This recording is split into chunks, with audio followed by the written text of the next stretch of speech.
वटरानी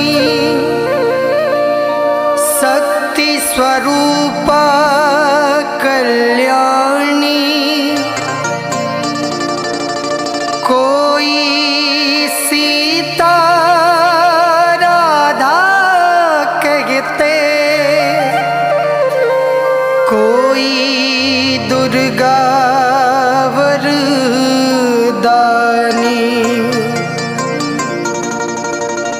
कोई चंडी ज्वाला मैया, कोई ठकुराइन जाने।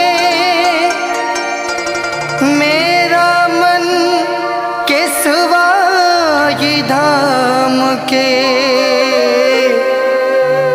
मरखी माँ में रतिमानी।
भक्तो आज है जगराता, आओ धूम मचाओ भक्तो आज है जगराता।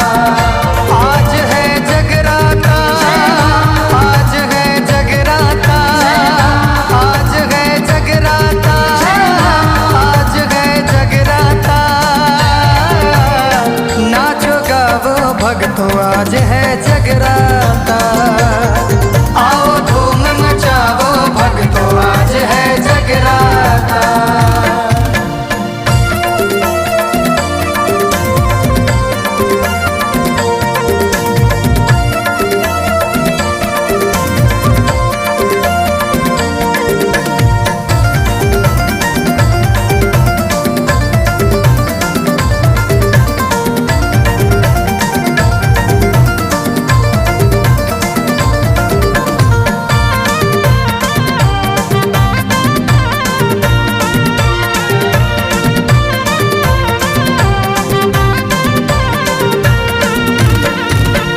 भाग्य बना दे मेरे, मैं आया दर पे तेरे, मैं आया दर पे तेरे, मैं आया दर पे तेरे। माँ झोली खाली भर दे, माँ पूरी आशा कर दे, माँ पूरी आशा कर दे, माँ पूरी आशा कर दे। तेरे द्वारे पे रंग बरसे, खुशियाँ खुशियाँ हर घर में, आज रहमतों की लगाई माँ ने बरसाता।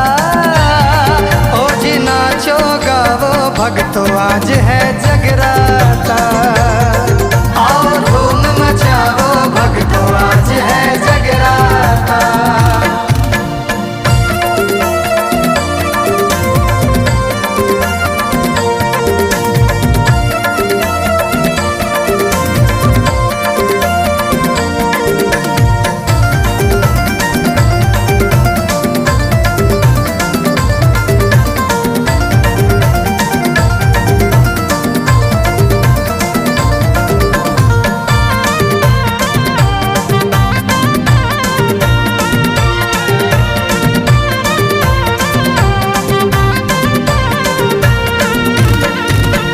जय जयकार लगाओ, अब देश के संग में गाओ, अब देश के संग में गाओ, अब देश के संग में गाओ। माँ जगराते में आई, ज्योति में नूर समाई, ज्योति में